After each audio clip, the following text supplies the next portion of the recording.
ಅದಕ್ಕೆ ಅವಳಿಗೆ ಖುಷಿ ತಡ್ಕೊಳಕ್ಕಾಗದೆ ಜಂಪ್ ಮಾಡ್ತಾ, ಮಾವ ನಿಜಾನಾ? ನಾವು ನಿಜವಾಗ್ಲೂ ಇನ್ಮಿಂದ ಹರ್ಬಲ್ ಮೆಡಿಸಿನ್ಸ್ ಯೂಸ್ ಮಾಡ್ತೀವಾ ಅಂತ ಕೇಳಿದ್ಲು.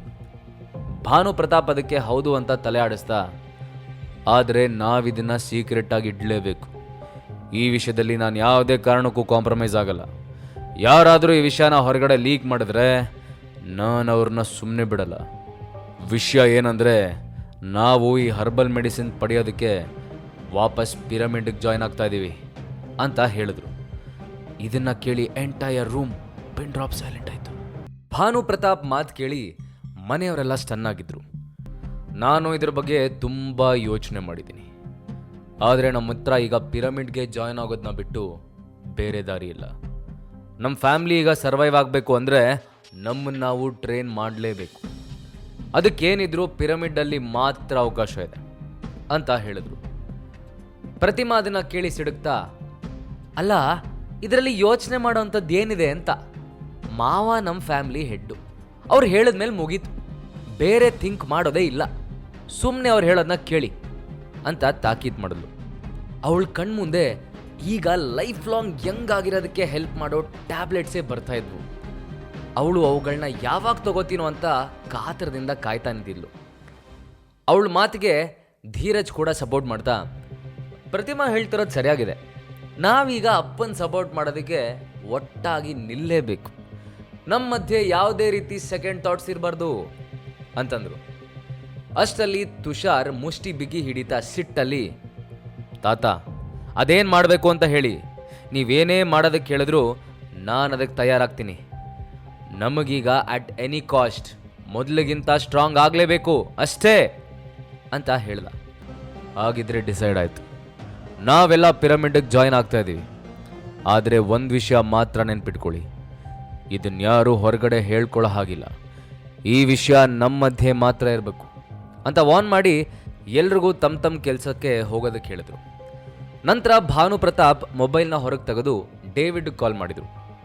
ಅವರು ಅರಸು ಫ್ಯಾಮಿಲಿ ಪೂರ್ತಿ ಪಿರಮಿಡ್ಗೆ ಜಾಯ್ನ್ ಆಗ್ತಾ ಇದೆ ಅಂತ ತಿಳಿಸಿದ್ದೆ ಡೇವಿಡ್ ಫುಲ್ ಎಕ್ಸೈಟ್ ಆಗ್ತಾ, wow mister Aras, that's a great news.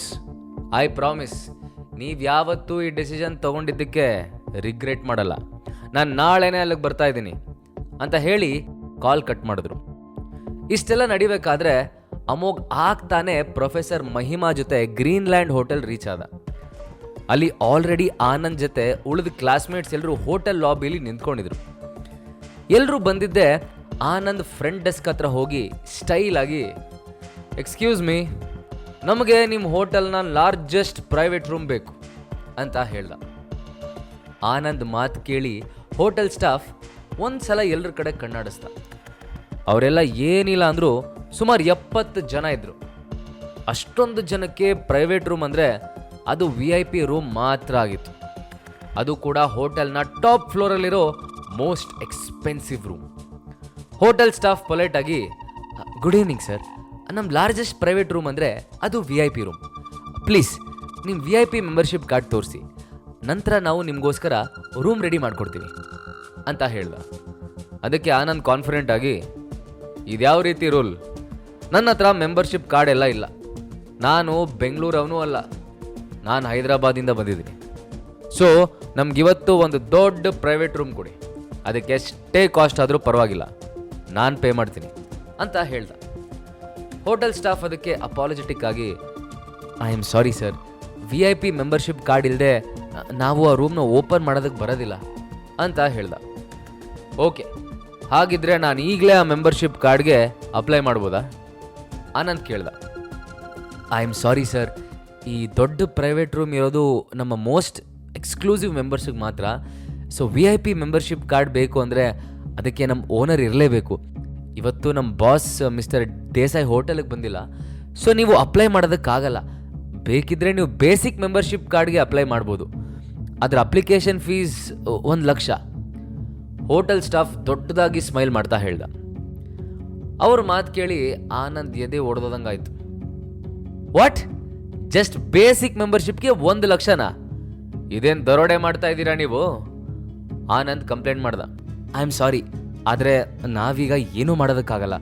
Mister Desai permission ಇಲ್ಲದೆ ನಿಮಗೆ VIP ರೂಮ್ ಓಪನ್ ಮಾಡೋದಕ್ಕೆ ಬರಲ್ಲ ಅಂತ ಅಪಾಲಜಿ ಕೇಳ್ತಾ ನಂತರ ಬಟ್ ಇನ್ನೊಂದು ದಾರಿ ಇದೆ ಸರ್, ನಮ್ಮ ಹೋಟೆಲ್ನ 3rd ಫ್ಲೋರಲ್ಲಿ ಕೆಲವು ಸಣ್ಣ ಪ್ರೈವೇಟ್ ರೂಮ್ಸ್ ಇವೆ, ಎಲ್ಲದೂ ಅಕ್ಕಪಕ್ಕದಲ್ಲೇ ಇದೆ, ಆದರೆ ನೀವು ಸ್ಪ್ಲಿಟ್ ಆಗಬೇಕಾಗತ್ತೆ ಅಂತ ಹೇಳ್ದ.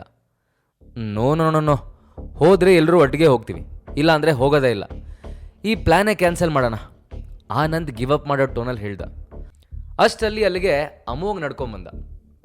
ಅವನ ಜೇಬಿಂದ ಒಂದು ಕಾರ್ಡ್ ತೆಗೆದು ಹೋಟೆಲ್ ಸ್ಟಾಫಿಗೆ ಕೊಡ್ತಾ, ಇವ್ರಿಗೆಲ್ಲ VIP ರೂಮ್ ಓಪನ್ ಮಾಡೋದಕ್ಕೆ ಈ ಕಾರ್ಡ್ ಏನಾದರೂ ಹೆಲ್ಪ್ ಆಗುತ್ತಾ ನೋಡಿ ಅಂತ ಹೇಳ್ದ.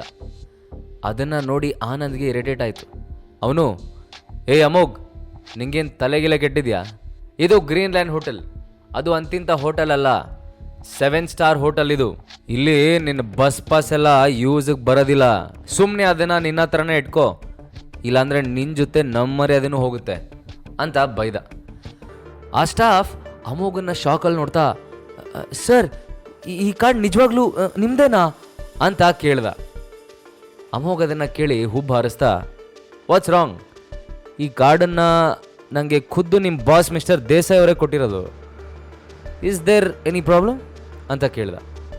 ಅದಕ್ಕೆ ಆ ಸ್ಟಾಫ್, ನೋ ಸರ್, ಏನೂ ಪ್ರಾಬ್ಲಮ್ ಇಲ್ಲ, ನೀವೀಗ ಪ್ಲೀಸ್ VIP ರೂಮ್ ಓಪನ್ ಮಾಡ್ತೀರಾ ಅಂತ ಕೇಳ್ದ. ಅಫ್ಕೋರ್ಸ್ ಸರ್, ನಾವೀಗಲೇ ಅದಕ್ಕೆಲ್ಲ ಅರೇಂಜ್ಮೆಂಟ್ಸ್ ಮಾಡ್ತೀವಿ, ಪ್ಲೀಸ್ ನೀವು ಅಲ್ಲಿ ತನಕ ಕೂತ್ಕೊಂಡಿರಿ. ಹೋಟೆಲ್ ಸ್ಟಾಫ್ ಇಮಿಡಿಯೇಟ್ ಆಗಿ ಒಂದಿಬ್ಬರನ್ನ ಮೇಲ್ ಕಳಿಸಿ ಅರೇಂಜ್ಮೆಂಟ್ಸ್ನ ಮಾಡೋದಕ್ಕೆ ಹೇಳ್ದ. 10 ನಿಮಿಷದ ನಂತರ ಸ್ಟಾಫ್ ಬಂದು ಎಲ್ಲರನ್ನೂ ಟಾಪ್ ಫ್ಲೋರ್ಗೆ ಕರ್ಕೊಂಡು ಹೋದರು. ಅಷ್ಟರಲ್ಲಿ ಆನಂದ್ ತಾನಾಗೆ ಪ್ರೊಫೆಸರ್ ಮಹಿಮಾ ಕೈಗೆ ಮೆನ್ಯೂ ಕೊಡ್ತಾ, ಮ್ಯಾಮ್ ತಗೊಳ್ಳಿ, ನೀವೇ ಎಲ್ರಿಗೂ ಆರ್ಡರ್ ಮಾಡಿ ಅಂತ ಹೇಳ್ದ. ಅದಕ್ಕೆ ಪ್ರೊಫೆಸರ್ ಮಹಿಮಾ ಸ್ಮೈಲ್ ಮಾಡ್ತಾ, ನೋವೇ, ನಾವೀಗ ಕ್ಲಾಸಸ್ಸಲ್ಲಿ ಇಲ್ಲ ಆನಂದ್, ಸೊ ನಾಚಿಕೆ ಮಾಡ್ಕೊಳ್ಳೋದೆಲ್ಲ ಏನೂ ಬೇಡ, ನಿಮಗೇನೇನು ಬೇಕೋ ಅದನ್ನೆಲ್ಲ ನೀವೇ ಆರ್ಡರ್ ಮಾಡಿ ಅಂತ ಮತ್ತೆ ಮೆನ್ಯೂನ ಆನಂದ್ ಕೈಗೆ ಟ್ರಾನ್ಸ್ಫರ್ ಮಾಡಿದ್ರು. ಅಷ್ಟರಲ್ಲಿ ಒಬ್ಬ ಸ್ಟೂಡೆಂಟ್ ಮೆನ್ಯೂ ನೋಡ್ತಾ, ವಾವ್, ಇಲ್ಲಿ ನೋಡಿ, ಈ ಹೋಟೆಲಲ್ಲಿ ಇಟಲಿಯಿಂದ ಬಂದಿರೋ ಗ್ರ್ಯಾಂಡ್ ಕ್ರ್ಯೂ ವೈನ್ ಇದೆ. ನಾನು ಕೇಳಿರೋ ಪ್ರಕಾರ ಈ ವೈನ್ ಬೆಂಗಳೂರಲ್ಲಿ ಈ ಹೋಟೆಲಲ್ಲಿ ಅಷ್ಟೇ ಸಿಗುತ್ತಂತೆ ಅಂತ ಹೇಳ್ದ. ಅದನ್ನು ಕೇಳಿ ಎಲ್ಲರೂ ಎಕ್ಸೈಟ್ ಆದರು. ಅದ್ರ ಕತೆ ಗೊತ್ತಿಲ್ಲದ ಆನಂದ್ ಕೂಡ ಪ್ರೌಡಾಗಿ, ಓಕೆ ದೆನ್ ಅದನ್ನೇ ಆರ್ಡರ್ ಮಾಡಿ, ಎಲ್ಲರೂ ನಿಮಗೆ ಏನೇನು ಬೇಕೋ ಎಲ್ಲ ಆರ್ಡರ್ ಮಾಡಿ ಅಂತ ಹೇಳ್ದ. ಆದರೆ ಆ ವೈನ್ ಹೆಸರು ಕೇಳಿದ್ದೆ ನೀರು ಕುಡಿತಾ ಇದ್ದ ಅಮೋಘ್ ಕೆಮ್ಮೋದಕ್ಕೆ ಸ್ಟಾರ್ಟ್ ಮಾಡ್ದ. ಅವನಿಗೆ ಆಲ್ರೆಡಿ ಆನಂದ್ ಬಗ್ಗೆ ಕರುಣೆ ಮೂಡ್ತು. ಯಾಕಂದರೆ ಈಗ ಸುಮಾರು ತಿಂಗಳ ಹಿಂದೆ ರುಕ್ಮಿಣಿ ದೇವಿ ಬರ್ಡೇ ಪಾರ್ಟಿ ಆದಾಗ ಎಲ್ಲರನ್ನೂ ಇಂಪ್ರೆಸ್ ಮಾಡಬೇಕು ಅಂತ ಪ್ರೀತಮ್ ಇದೇ ವೈನ್ ಆರ್ಡರ್ ಮಾಡಿದ್ದ. ಅದು ಆ ಗ್ರೀನ್ಲ್ಯಾಂಡ್ ಹೋಟೆಲ್ನ ಮೋಸ್ಟ್ ಎಕ್ಸ್ಪೆನ್ಸಿವ್ ವೈನ್ ಆಗಿತ್ತು. ಎಲ್ಲರ ಹತ್ರ ಸ್ಕೋಪ್ ತೊಗೋಬೇಕು ಅಂತ ಆರ್ಡರ್ ಮಾಡಿ ನಂತರ ಪ್ರೀತಮ್ 11 ಲಕ್ಷ ಬಿಲ್ ಆಗುವಾಗ ಮಾಡ್ಕೊಂಡಿದ್ದ. ಅಮೋಘ್ ಅದನ್ನೆಲ್ಲ ನೆನಪು ಮಾಡಿಕೊಂಡು ಆನಂದನ ಕರುಣೆಯಿಂದ ನೋಡ್ತಾ ಕೂತ. ಹಾಗಾದ್ರೆ ಈಗಲೇ ಡೌನ್ಲೋಡ್ ಮಾಡಿ ಪಾಕೆಟ್ FM ಮತ್ತು ಕೇಳಿ ಅರಸು. ಲಿಂಕ್ ಡಿಸ್ಕ್ರಿಪ್ಷನ್ನಲ್ಲಿ ಇದೆ.